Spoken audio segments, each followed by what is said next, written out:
talk about this baritone guitar. What's a baritone guitar? I didn't really know until my producer, Charlie Nealand, took one out during a recording session. And I was just really entranced with it. And a few years later I picked up one of my own. A baritone guitar is a guitar that's kind of halfway between a bass and a guitar, I guess is the simplest way to put it. That may not be completely accurate scientifically, but it's rough enough. It's tuned down, so a typical tuning for a baritone is a perfect fourth lower than a standard guitar. So tuned to B, E, A, D, F sharp, and B. 5 frets below, if you will, the lower E string on a standard guitar tuning. So instead of E, A, D, etc., you're starting with B. So if you strum what you think is an E chord, it's actually a very low B chord, which is pretty spooky and weird.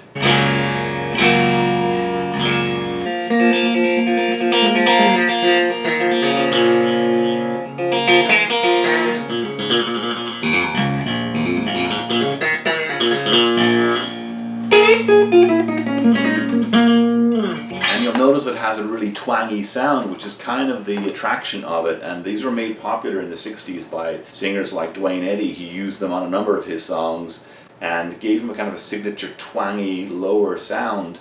These also showed up in some spaghetti western soundtracks. And that's kind of as much as I knew about the history of them. They definitely have a weird 1950s, 60s vibe in terms of how they look.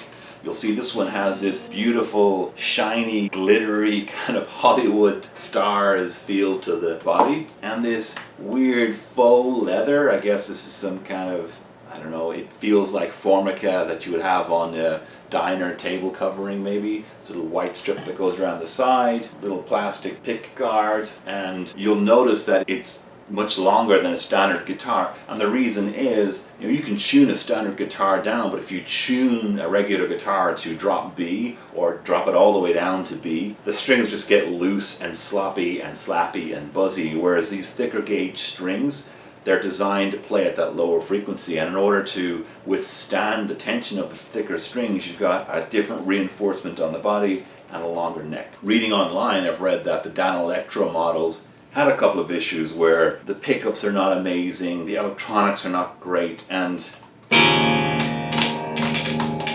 definitely feel there's a lot of scratchiness on the pickup selector for sure. Also that there's not a lot of tone variation, and I tend to agree with that. You have kind of very, very muffled or very, very trebly, and you can kind of go between those two, but in between that range, there's not much of a different arc of sounds that you can get. So it feels a little limited in terms of sound, but it's still a pretty cool thing to play around with. Because of the length of the neck and the thickness of the strings and the low frequency, it has a resonating feel when you play it. You just really kind of feel it in your chest, and it's kind of fun to play. So eventually I picked myself one up. This wasn't cheap though. This is about $700-800, which is a little expensive for a guitar that I'm not using really enough. It's really just a little bit of an anomaly, but anomaly can be the birth of creativity. In reading about them online though, I discovered it goes a little bit beyond just Duane Eddy and spaghetti western. This has been used in different subgenres of metal, thrash metal and stoner doom metal.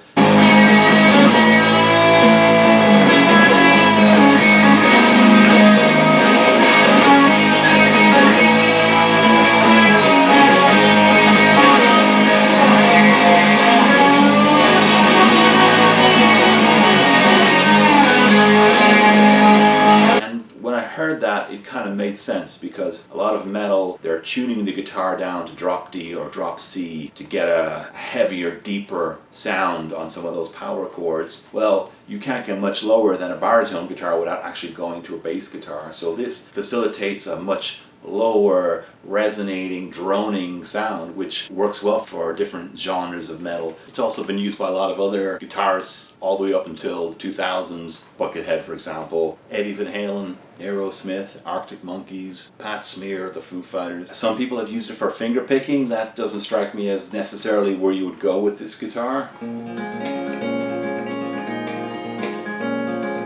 It just just doesn't really lend itself to finger picking. The other thing I didn't know about baritone guitars is Robert Smith has used Fender Bass VI, which is not exactly a Danelectro baritone, but it's kind of in the same territory.